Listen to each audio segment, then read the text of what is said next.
Hello and welcome to Around the Hoop, the Westwood Basketball Show. I'm your host, Mike Gay. Today we're going to be joined by Coach Clifford and Coach St. Martin. We've got a new treat for you. Instead of the Player of the Week, we're going to do a player profile. The Conlin Health Care sponsored profile is going to start with a couple of freshman players who have made the varsity team and have made a huge impact. But first we're going to talk to Coach Clifford and find out how the team has done over the last couple of weeks. Coach Clifford, welcome. Thanks, it's good to be back. It's good to have you back. So Coach Clifford, we'll start by saying, what do you think of my tie? Awesome. Yes, the New England Top-notch. Patriots. We are a couple of weeks away, or a week and a half I should say, from the Super Bowl. We'll get into predictions a little bit later. So Coach Clifford, we did not have a show last week, but you've had some games, a couple of wins, a couple of losses. Why don't you walk everybody through the last couple of weeks? Yeah, I think the last time we were here, we were going into our Dedham game. So we've played 4 since then. We went 2-2. We had a nice team win over Dedham on a Friday night at home, which is always fun. The next week we traveled down to Scituate, who's a tough team. They play really physical. They're big. They do a little bit of everything. We put ourselves in a hole and kind of couldn't quite pull off a Patriot-like comeback, but got close. We were down 10 with a few minutes left. Brought it back to a 3-point game. It was really exciting. The gym was loud. It was a really fun atmosphere. Unfortunately, couldn't come away with a win, but still a good experience for us. Then we played Norton, another league opponent, and we beat them the other night. Again, just kind of a balanced attack. We had a couple career highs. A couple of our juniors, Fiona McGowan, Caitlin Curtin, both had career highs. Are starting to shoot the ball really well. Elizabeth Gill, who's here, also had a big game that night. So we're getting contributions from everybody, which is great. Down in Scituate, one of our senior captains, Amanda Nocera, who was here last time, she had a career high and hit some big shots during the comeback. So it's been good. We're getting contributions from a lot of different people, and hopefully we can get those on the same night for a couple of them. And lastly, we were at Lincoln Sudbury this week, who's always a good team, tournament team, Division I, and kind of the same thing. We were in a 16-point hole at one point, clawed all the way back to 8, which just shows a lot about a team to just to keep calm back, and we did that. But again, couldn't get over the hump. So good experience, but we're getting at that point of the season where we need to start turning some of those into wins. So hopefully we can do that moving forward. So you're effectively a little bit more than midway through the season at this point. You still have a shot at qualifying for the tournament. How you get there is one game at a time, not looking ahead. What things have you seen from your team on a very positive side, and what things are you still trying to, I'm not going to say fix, but improve on? Yeah, I think we've had trouble scoring all year, and I think at times it's plagued us more than others. So it's getting those contributions right. Again, we've had 8 people on our roster with a double-digit output, which for the scoring troubles we've had is pretty impressive. But again, to be able to have those sort of happen on the same night and get that team total up is what we're working on. So we've been shooting a lot more at practice, trying to just develop some confidence there and get some more repetition in.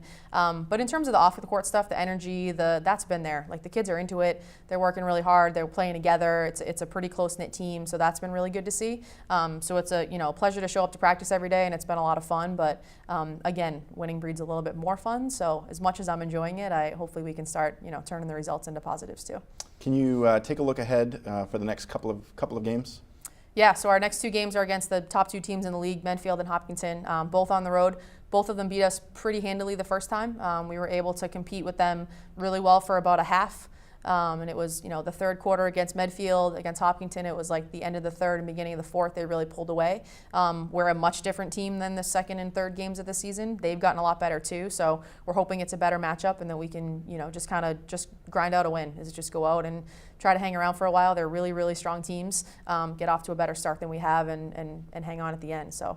Well, obviously both of those would be great, but 2 tough places to play. Good coaches, good players. It'll take everything we have. We know it's there. It's just a matter of putting it all together on the same night. So putting it together on the same night is great, and it's a great segue because one of your players, your leading freshman, your only freshman on the team, Yep. Has really had huge contributions and Absolutely. night after night. So why don't you tee up the Conlin Health Care player profile? Yeah, sure. First time. So this is Elizabeth Gill. She's a freshman on varsity, the first one in the program for a couple years. Has done a great job for us. It's a really tough jump to varsity in any sport. I think that's particularly true in basketball. Doesn't matter, how good your 8th grade team was, what kind of AAU you play. It's a very different level. And I think she's adjusted really well. She's our leading scorer right now. She's really close to our leading rebounder, if not right there, and is just doing a lot of good things for us. Has had some big games. Had 24 points out in Ashland, 19 against Norton, 15 I think against Dedham. I don't know. They all run together, which is a good thing. But again, is also doing other things. Playing defense, things like that. So she's definitely been a nice surprise for us, for everybody at that forward position. But welcome. Thank you. Yeah. And so you are the first ever Conlin Health Care player profile. And you'd also, we were talking about this earlier, if we were continuing with the player of the week, there's a pretty good chance you would have been here. So welcome nonetheless. A freshman playing varsity. Maybe that was a goal for you in your Metro West career coming up, but once you're on the varsity team, walk us through that first night, the first game. What was going through your head? Well, so obviously it was a big jump playing with people who were much older than me and who have more skill and more experience, and it was a big jump, but as the season went on, it's gotten much easier, and I've been able to adjust and play with confidence and be able to score and rebound and just get better each night. So talk about the speed of the game. You played a Division I in Metro West, which again is certainly not the TVL or some of the cross Division I games that Coach Clifford tees up on the schedule. So talk about the speed of the game. Is it much faster? Is it a little bit faster? Is it the same? It's much faster than Metro West, definitely. It was a big jump, and we've really been working on our speed and everything at practice, being able to get back on defense, get there on offense, look for all the way up the court and get there, because playing with Metro West, it was kind of a slow-moving game, but it didn't feel slow in the time. Now looking back, it was much slower because I realize how good we can be. There you go. So you're also in an interesting spot. So the leading scorer, right around the leading rebounder, coming in as a freshman. Talk about how the other girls have embraced you as a player. Are you a freshman on the team, or are you another one of the players? Depends on the time. Everybody is accepting me with open arms, and everybody's very nice, and people want to make me better, and just like I want to make them better, but it's been fun. It's been a good experience. You should tell the friendly story. I will. Okay. So we went out to friendlies one night, and I'm the kind of person who I don't realize things right away. I'm just in the moment. I'm all excited. So we were sitting there ordering our food, and one of my teammates, Caitlin Curtin, was like, guys, we're going to pretend it's her birthday. So I was not expecting this. They somehow managed to get it all the way around the table to all 13 of us without it realizing it's my birthday. So then they come out, and I'm looking around for whose birthday it was. I'm clapping. I'm all into it. And then Riley Murray was like, no, it's you. So that's a very mild initiation, we'll call it. Totally. I think that's when you feel like a freshman. Yeah. I'll echo that. I think the girls have done a great job. I've been the only freshman on varsity, and I know and I was treated the same way, and it made a huge difference. So it's been great. We have great senior leadership and right down the roster. So I think it's been a good transition, but something you definitely keep an eye on when there's only one. That's great. So another interesting dynamic is that you played Metro West with a bunch of your 8th grade, 7th grade, 6th grade teammates. Now you're playing varsity. Some of the other freshmen have had a ton of success on the JV team. So talk about the dynamic in your circle of friends, right? So you were with this group, now you're playing varsity. Are you still same circle of friends? Have you changed friends? The public wants to know. Same circle of friends. Okay, I've made new friends being on my basketball team, obviously, but my friends are all supportive. They just want me to get better. That's great. She gets the loudest ovation during the starting lineups from the JV team, as she should. Well, now everybody that goes out to the game is going to have to look for that. It's out there in Snapchat. And they'll be there. That's awesome. So any other fun stories other than the friendly story that you want to share? Again, player spotlight, first ever. Which freshman one I can think of? I don't know. It's been pretty good. How about Coach Clifford's story? So you had other than the clinics, the many clinics that you participated in, what's your favorite Cliff story so far this season? Probably us just having a good time in the locker room, and then Cliff coming in, and we're all hyped up, ready to go, and Cliff comes in, and rolls her eyes and shakes her head. Yeah. There you go. Well, again, congratulations on a great start to your career. Definitely happy to see all the hard work that you put in over the years, and then also this year with Coach Clifford and your teammates. So keep it up. We expect huge things from you throughout the end of the season and beyond. Thank you. So thanks for joining us. Thank you for having me. Yeah. So we'll be right back to have Coach Steve St. Martin along with his player profile, James McGowan. We'll be right back. Joining me now is Coach Steve St. Martin and James McGowan. Welcome, How's it gentlemen. going? Good to see you, Mike. Thank you. So we'll start with you, Coach. Sure. Why don't you walk everybody through the last couple of weeks? We weren't able to film last week. Yeah. You've had some close games. Walk us through the stretch. Yeah, we had some games we were pretty close in. We were fortunate enough to go to Norton, and we had an overtime win there.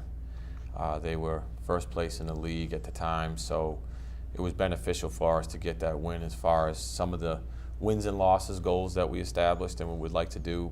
And then we had a tough loss sandwiched around Bishop Feehan, which is a non-league game that we play every year, which allows us to play 22 games because they're a school in which is always searching for games.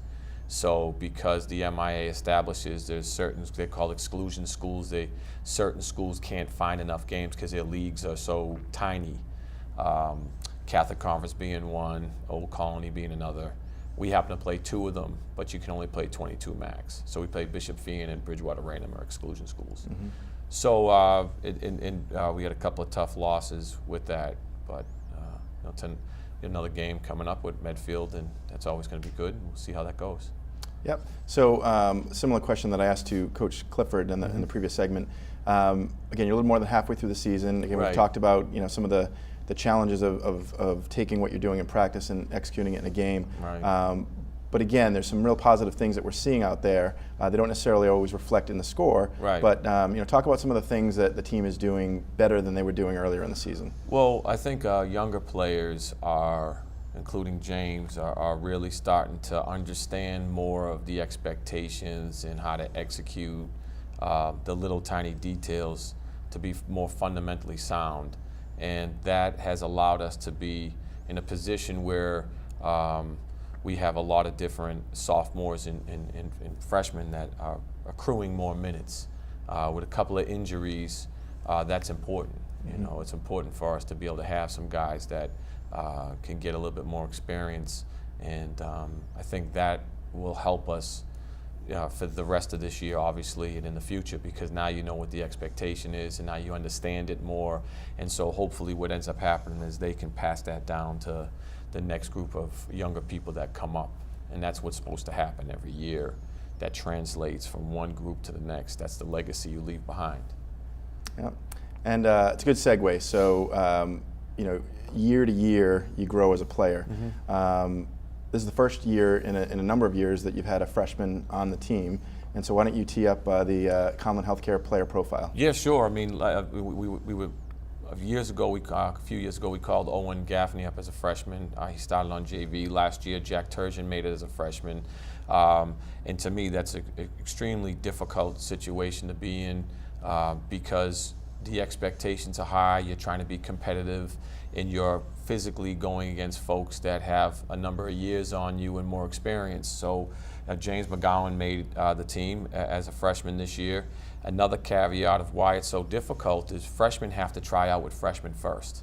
And if the freshman coach feels that he has a couple of players or a player that is worthy of coming up and trying out for the JV varsity, they come for that next day. So in essence, he has to prove himself pretty quick. And James was able to do that and shown that he deserves a spot on the team.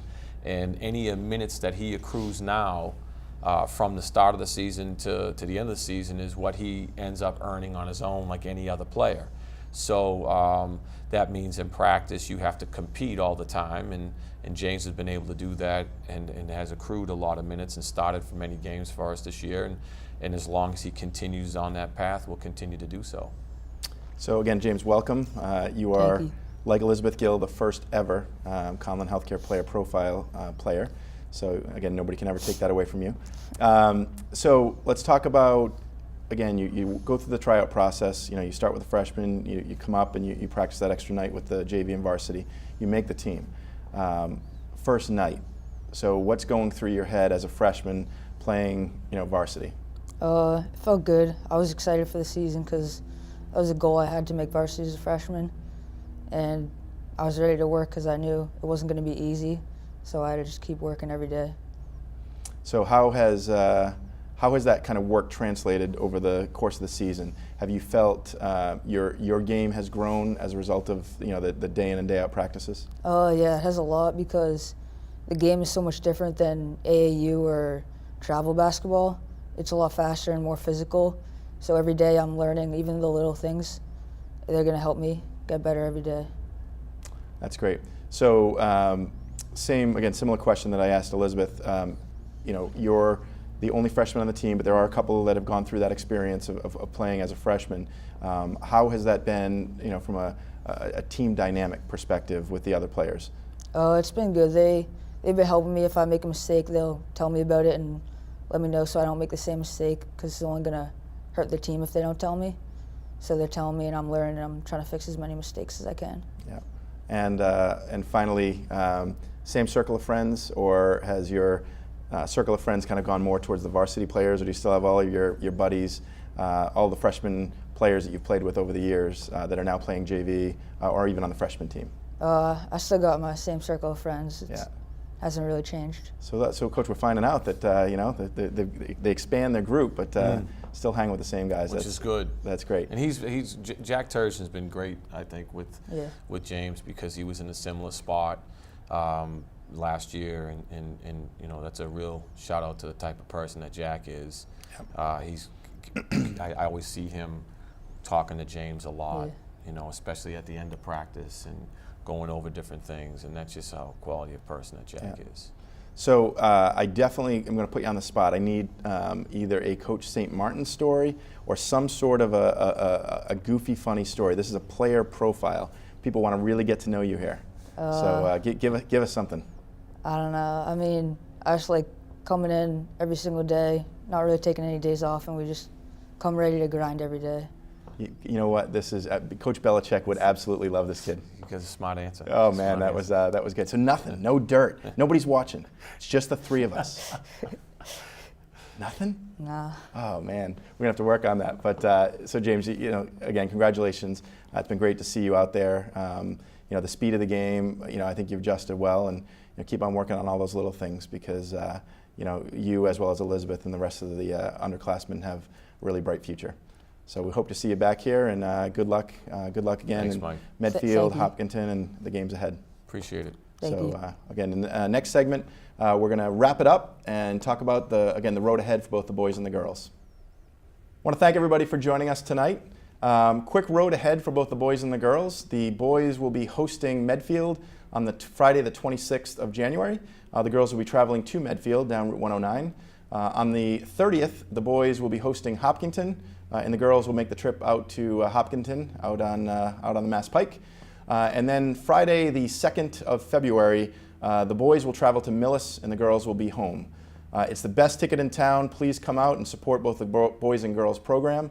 I want to give, again, a special shout out to Conlin Health Care for sponsoring Around the Hoop, the Westwood Basketball Show, and the boys and girls program in general, and to Westwood Media Center. Thank you for all you do. If you haven't been down to 15 Purwall Street, you're missing out. Come on down and check it out. Until next time, I'm Mike Gay. We'll see you there.